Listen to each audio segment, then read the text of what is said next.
Olá, eu me chamo Carla Cristina Machado, sou acadêmica do curso de Ciências da Religião pelo campus Chapecó da Uninter e eu vou falar sobre a importância dos pontos cantados dentro dos terreiros de Umbanda.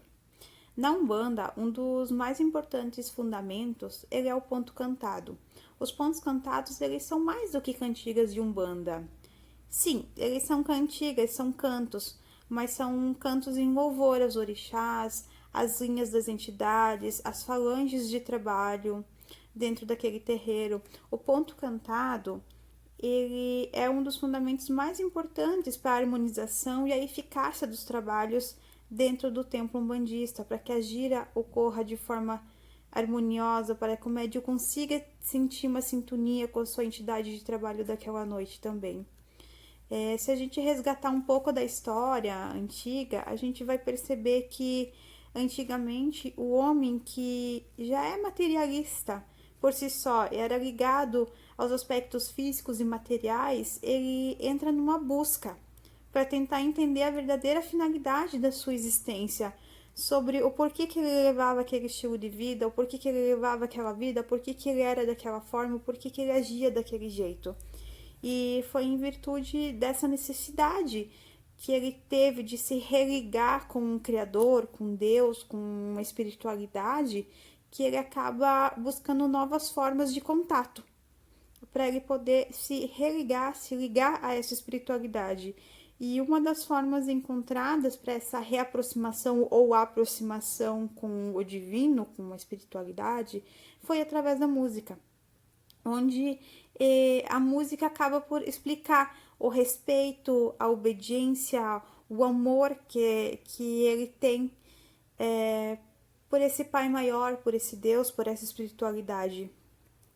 E é dessa forma, então, que os cantos eles acabam sendo incluídos dentro da ritualística religiosa como um todo, sendo comum a todas as religiões, onde cada uma delas, com as suas características próprias, elas acabam por exteriorizar a sua adoração, o seu louvor, a sua devoção, a sua servidão aos desígnios dos planos astral, da espiritualidade, de um Deus, enfim.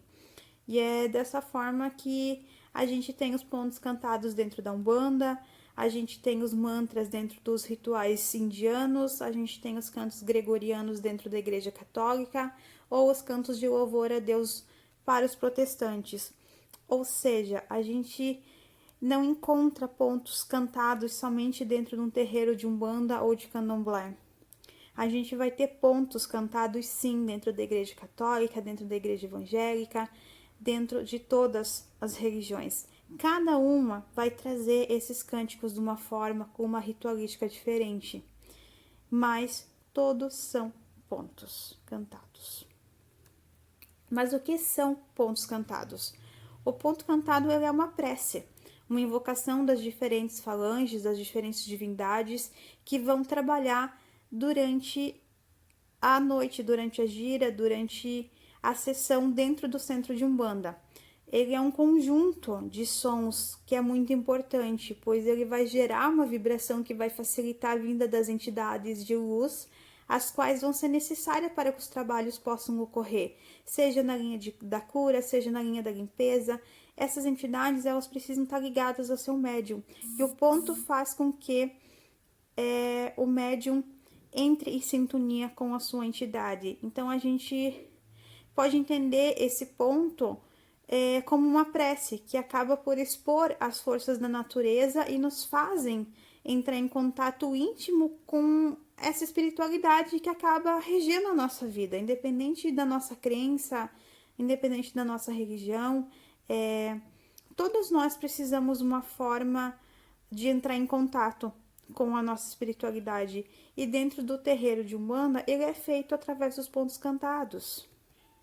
E existe toda uma magia por trás dos pontos cantados, que se eles são entoados, se eles são cantados com conhecimento, com amor, com fé, eles acabam provocando, através das ondas sonoras, a atração, a harmonização e a dinamização das forças astrais que estão presentes nas nossas vidas. Os pontos cantados, eles são evocações em formas de pequenas histórias cantadas ou orações. E muitos dos pontos cantados dentro da Umbanda, eles trazem no seu contexto quem é o guia, a falange, quem é o orixá, qual que é a sua forma de atuação, qual que é a sua força diante das dificuldades, qual que é a relação com o orixá, se é um chamamento de um filho que procura ajuda, se é um pedido de proteção. E os pontos cantados, eles são presentes não somente dentro das giras, mas também nas festividades, no processo de manifestação da fé também. Os pontos cantados estão sempre presentes dentro do terreiro de Umbanda. É claro que assim, o ponto ele também tem outras funções. Por exemplo, ao ser cantado, ele pode ser usado como forma de limpeza, para fazer um descarrego, ou para fazer fluir as emoções dos médios com uma vibração que vai ser relacionada com o seu guia ou o seu orixá. Isso faz com que haja um entrosamento e um equilíbrio entre as forças do médium e a força da entidade que vai estar com esse médium durante o trabalho. E os pontos, eles podem ser divididos em vários tipos ou qualidades, enfim. Por exemplo, a gente vai ter ponto de abertura ou licença para iniciar a gira, onde se pede a proteção dos orixás, onde reforça a ação dos sentinelas do templo, que seriam os exus, os caboclos, que acabam por formar uma espécie de cordão de isolamento, cuidando assim da casa, da sessão e dos médiuns que estão lá. Há um ponto de bater a cabeça, que seria um ponto para saudação ao Congá, que ele visa a proteção para os trabalhos mediúnicos. Um ponto de defumação e limpeza do centro, onde vai ser um processo de limpeza do centro, dos médiuns, por meio da defumação, que é onde a gente queima ervas para limpar o ambiente, para limpar as vibrações. Pontos de louvação e também conexão com as entidades dos orixás, que são os pontos cantados para a chegada da linha de trabalho da Umbanda. E aí sim existem hinos específicos que são cantados para cada uma dessas linhas. Existem os pontos de despedidas da entidade, que não são apenas uma despedida da entidade, são pontos de subida que servem para dar mais firmeza aos médios, auxiliando a entidade a concluir o seu trabalho, seja num trabalho de descarrego, de cura, ou independente do que for. E temos os pontos de fechamento da gira, que vai servir para reequilibrar os chakras do médium, prepará-lo para voltarem às atividades cotidianas, para fechar a sessão. E é claro que assim, é preciso sempre ter em mente que os pontos cantados na Umbanda, eles são partes integradas da magia da Umbanda.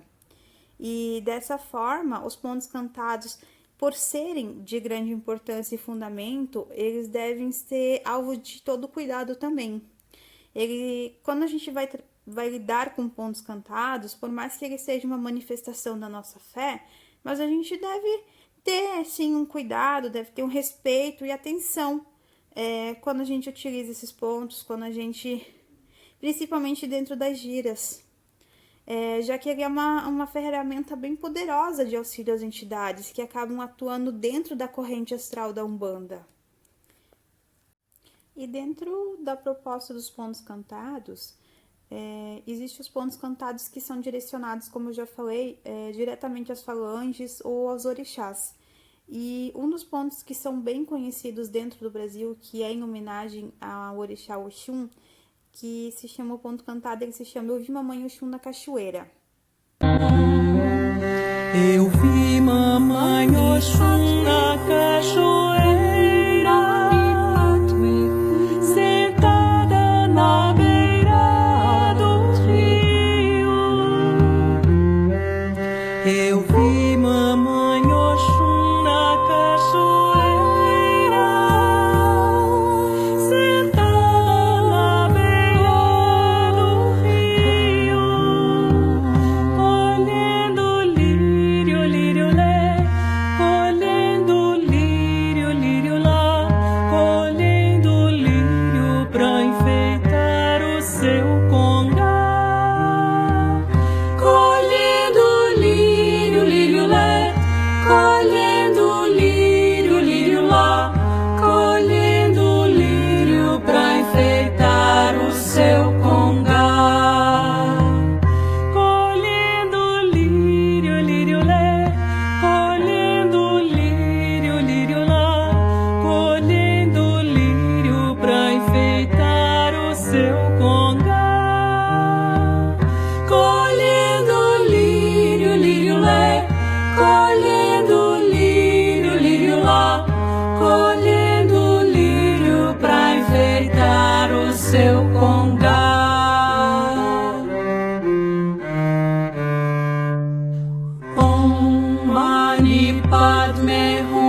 vocês perceberam, o ponto cantado Eu Vi a Mamãe Oxum na Cachoeira, ele traz uma parte que ele diz: eu vi Mamãe Oxum na cachoeira sentada na beira do rio, colhendo guiru-guiruê, colhendo guiru-guiruá, colhendo guiro para enfeitar o seu congá.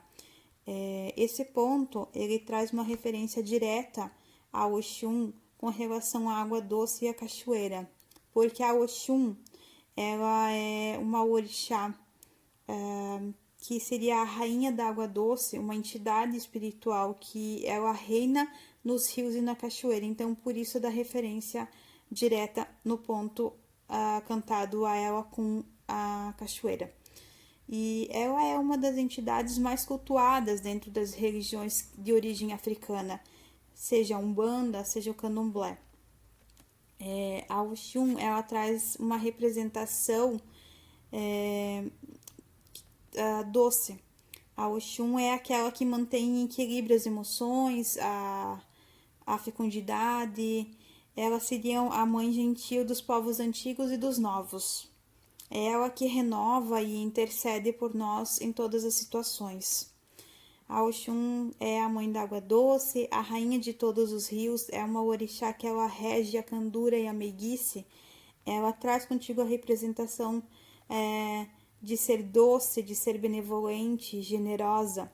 Oxum é quem propicia a fecundidade das mulheres, ela é a dona do grande poder feminino de gerar a vida, e ela é a protetora das crianças. Ou seja, ela está ligada intimamente ao desenvolvimento do bebê enquanto ele ainda está no ventre da mãe. Ela é a senhora absoluta da fertilidade das mulheres, e por esse motivo que Oxum, ela acaba se tornando a guardiã da gravidez. E Oxum, ela é a representação da sensibilidade, da delicadeza feminina e da paixão para motivar a essência da vida. A Oxum, ela adora as águas calmas dos rios e das cachoeiras, como traz no ponto a referência direto a isso. E é através dessa energia que ela tranquiliza o coração das pessoas, é através dessa energia das águas doces que ela traz a sua candura, a sua benevolência, o seu jeito de cuidar doce dos seus filhos. E no Brasil, a gente vai perceber que houve uma prática que foi muito comum, que é a questão do sincretismo religioso, onde cada orixá que tem a sua origem na África, ele acaba sendo associado a um santo da Igreja Católica. E nesse sentido, a Oxum, ela é sincretizada dentro do catolicismo como a Nossa Senhora da Conceição, na maioria dos estados brasileiros, mas como não é uma regra esse sincretismo, em algumas regiões do país ela também pode ser conhecida como Nossa Senhora Aparecida. E a sua data de comemoração é no dia 8 de dezembro. Mas a gente tem que lembrar que isso não aconteceu somente com a orixá Oxum. Cada orixá dentro da linha de Umbanda, ele tem uma representação dentro do sincretismo católico. Por exemplo, Ogum, que seria o dono do ferro e do fogo, seria o defensor da lei e da ordem, é ele quem abre caminhos e vence as lutas, é ele quem protege os mais fracos.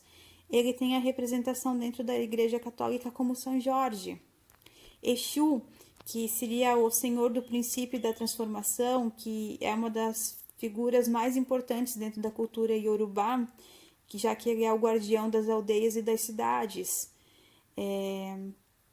Ele também tem uma representação dentro do sincretismo católico.